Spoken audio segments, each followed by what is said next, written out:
Hello students. यहाँ से आज हम क्लास 11 ग्रेविटेशन स्टार्ट कर रहे हैं। तो first of all will see some history related gravitation. First is that यहाँ पर दिखाया गया है कि सेंटर में यहाँ पर सन है और उसके चारों तरफ प्लैनेट्स रोटेट कर रहा है। तो इसमें एक्चुअली होता क्या है कि जब भी प्लैनेट्स रोटेट करता है तो वहाँ पर क्या होता है कि एक जो अट्रैक्शन फोर्स लगता है जो कि सन लगा रहा है प्लैनेट्स पर जब वो ऑर्बिट में रोटेट कर रहा है, तो उसको वो जो अट्रैक्शन फोर्स होता है उसको हम लोग ग्रेविटेशन फोर्स, उसी को ग्रेविटेशन बोला जाता है जो कि ग्रेविटेशन फोर्स होता है। तो सन हर किसी को चारों तरफ जो होता है सन बीच में सेंटर में रहता है। जो सोलर सिस्टम होता है, सोलर सिस्टम में सन बीच में रहता है, उसके चारों तरफ जो प्लैनेट्स है वो क्या करता है, चारों तरफ उसके रोटेट करता है। तो वो रोटेट कैसे कर पाता है, क्योंकि सन जो है कंटिन्यूस पर क्या कर रहा है, ग्रेविटेशन फोर्स अप्लाई कर रहा है जो कि जो कि एक अट्रैक्शन फोर्स होता है between two object. Gravitation force जो होता है attraction force between two object होता है। तो यहाँ पर क्या कर रहा है, सन हर एक प्लैनेट को क्या हुआ है, अपनी तरफ अट्रैक्ट किया हुआ है। तो फिर क्या होता है कि जब वो सन अट्रैक्ट कर रहा है वहाँ पर ग्रेविटेशन फोर्स अप्लाई हो रहा है, उसी को बोला जाता है वहाँ पर वो ग्रेविटेशन फोर्स सेंटीपिटल फोर्स की तरह एक्ट करता है। सेंटीपिटल फोर्स क्या आता है कि जो कि सेंटर की तरफ लगता है।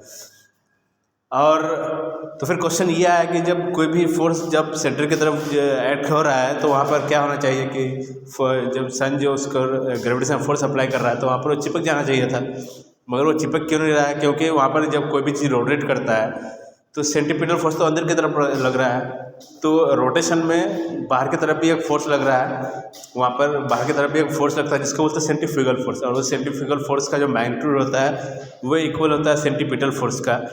तो इस तरीके से जो अंदर की तरफ फोर्स जो लग रहा है किसी भी प्लैनेट्स पर सेंटीपिटल फोर्स लग रहा है और बाहर की तरफ क्या लग रहा है, सेंट्रीफ्यूगल फोर्स लग रहा है। अब दोनों का मैग्नीट्यूड क्या होता है, सेम होता है, बट डायरेक्शन अपोजिट होता है। मैग्नीट्यूड सेम होने की वजह से क्या होता है, वो अपने ऑर्बिट में स्टेबल रहता है और अपने ऑर्बिट में ही वो रोटेट करते रहता है। और इसी तरह से रोटेशन होता है हर एक प्लैनेट्स का, वो रिवोल्यूशन होता है। नेक्स्ट हम लोग देखते हैं अब यहाँ पर ये न्यूटन साहब थे जिन्होंने जो है जो न्यूटन्स जो लॉज वगैरह है जो ग्रेविटेशनल लॉज को दिया था उन्होंने कि हर एक चीज़ जो है तो नीचे ही क्यों गिरता है। तो यहीं से वो डिस्कवरी क्या था ग्रेविटी के बारे में कि अर्थ में क्या होता है, ग्रेविटी होता है, इसी वजह से कोई भी चीज़ ऊपर से नीचे गिरता है। अब यहाँ पर कुछ हिस्ट्री है, यहाँ पर हिस्ट्री रिलेटेड। तो यहाँ पर पहला पॉइंट में लिखा हुआ है कि Galileo was the first person to recognize the fact that all the bodies irrespective of their masses fall towards the earth with a constant acceleration। यहाँ पर गैलीलियो ने बोला था कि कोई भी ऑब्जेक्ट जब ऊपर से नीचे गिरता है तो उस पर डिपेंड नहीं करता कि उसका मास कितना ज़्यादा है कितना कम है। वो क्या होता है, हर एक चीज़ जो होता है इक्वल टाइम इंटरवल में ही नीचे गिरता है, सेम एक्सेलरेशन से नीचे गिरता है। और वो एक्सेलरेशन कौन सा होता है ग्रेविटेशनल एक्सेलरेशन। ये ऐसा न्यूटन ने एक्सपेरिमेंट करके बताया था। भी उन्होंने एक स्टोन को लिया था और एक फीदर को लिया था जो पंख होता है चिड़िया का, दोनों को एक वैक्यूम चैम्बर में रख के जब ऊपर से नीचे गिराया गया तो देखा कि दोनों सेम टाइम पे गिर रहा है। तो कोई भी चीज़ जब ऊपर से नीचे आता है तो उसका गिरने का जो टाइमिंग होता है, जो स्पीड होता है वो सेम होता है, बट वो अलग अलग टाइम पे क्यों गिरता है एक्चुअल में, क्योंकि यहाँ पर क्या है एक्चुअल में यहाँ पर एयर रेजिस्टेंस है जिसकी वजह से जो चीज़ हल्का है उस पर रेजिस्टेंस अप्लाई होता है और उसको गिरने में टाइम ज़्यादा लगता है। नेक्स्ट पॉइंट में लिखा हुआ है कि Tycho Brahe from Denmark spend his entire life in recording the observation of the planet with the naked eye. Tycho जो ब्वारे थे उन्होंने इस चीज़ के बारे में अपने पूरे लाइफ बिता दिया कि जो प्लैनेट्स कैसे रोटेट करता है, सन कहाँ पर होता है, प्लैनेट्स कैसा होता है, अलग अलग प्लैनेट्स का रोटेशन क्या होता है। अपना पूरा लाइफ उन्होंने इस चीज़ के बारे में रिसर्च करने में लगा दिया था। उसके बाद नेक्स्ट पॉइंट लिखा हुआ है कि his data were analysed later on the Kepler by Kepler who formulated 3 laws known as Kepler's law of planetary.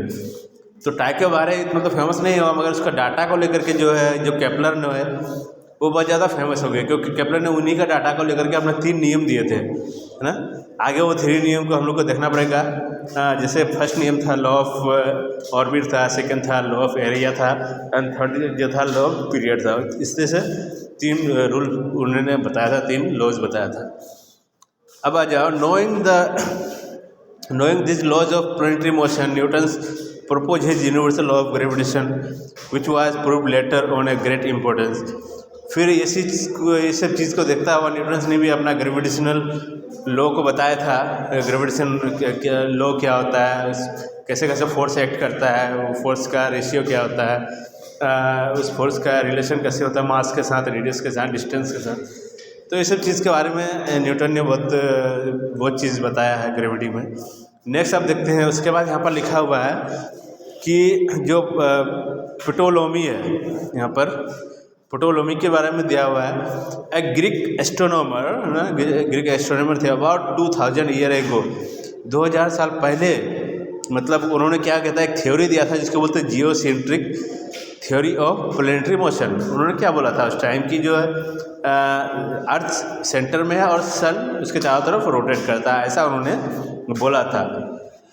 जिसको अगर अर्थ सेंटर में है और उसके चारों तरफ सन रोटेट करता है, तो वो जो थ्योरी था उसको बोलता है जियोसेंट्रिक। जियो मतलब अर्थ होता है। तो इस चीज़ को बाद में क्या किया गया, फिर ये चीज़ को बाद में अलग तरीके से डिफाइन किया, क्योंकि वो चीज़ फिर फेल हो गया उसका थ्योरी।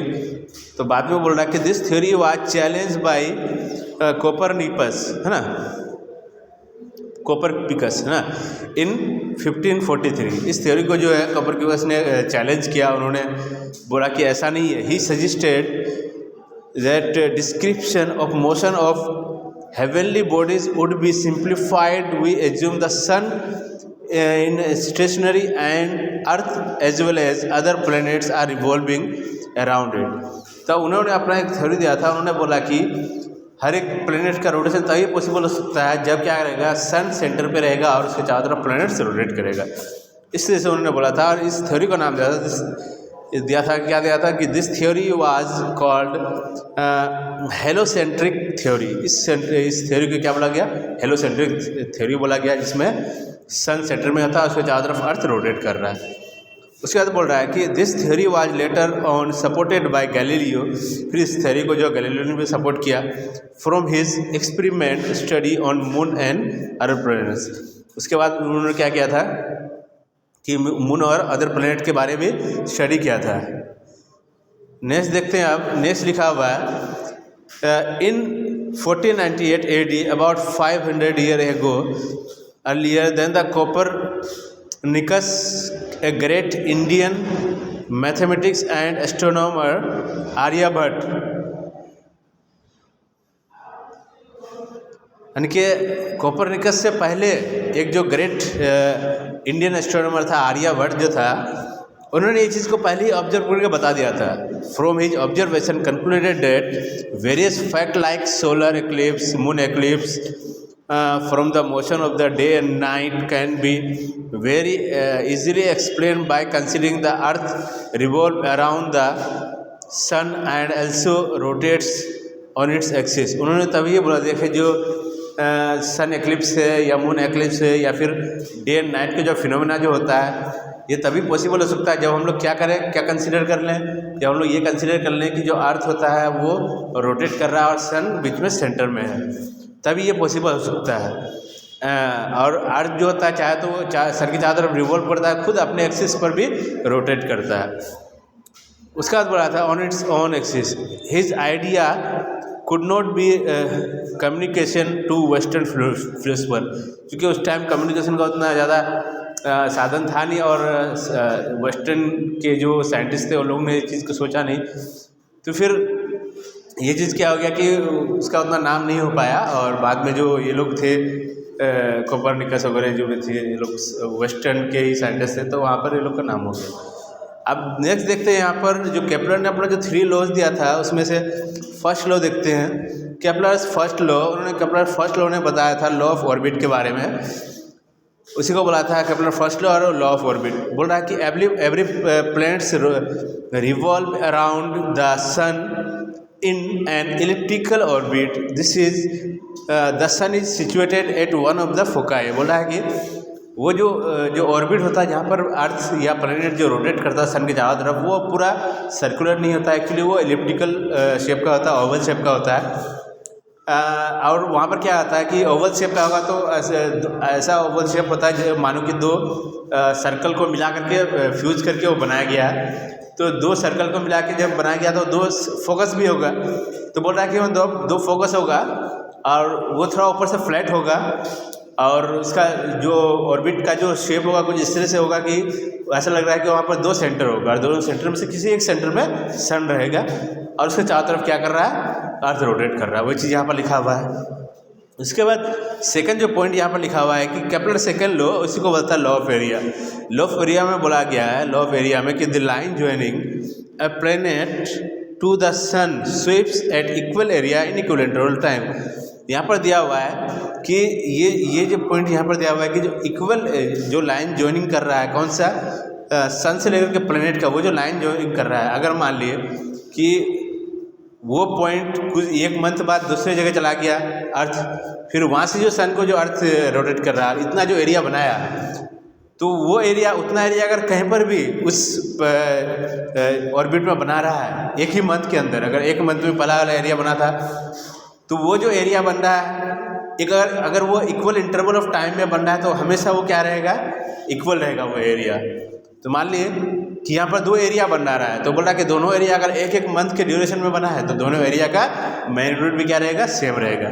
अब थर्ड लॉ जो दिया था उन्होंने, थर्ड लॉ इसके बारे में दिया था कि लॉ ऑफ पीरियड के बारे में, तो सिर्फ यहाँ पर उन्होंने यही बोला था कि the square of the time period of revolving of a planet around the sun is directly proportional to the cube of the semi major axis of the elliptical orbit. मतलब यहाँ पर है कि T square is directly proportional to R cube, where t is the time period for revolving of the planet and r is the semi major distance, क्योंकि ये semi major axis का जो distance है वो रेडियस, क्योंकि यहाँ पर क्या होता है, इलिप्टिकल शेप का होता है, तो यहाँ पर दो एक्सिस होता है, एक माइनर एक्सिस होता है, एक मेजर एक्सिस होता है। तो मेजर एक्सिस का जो रेडियस है वो वाला रेडियस यहाँ पर लिया गया, आर क्यूब लिया गया है।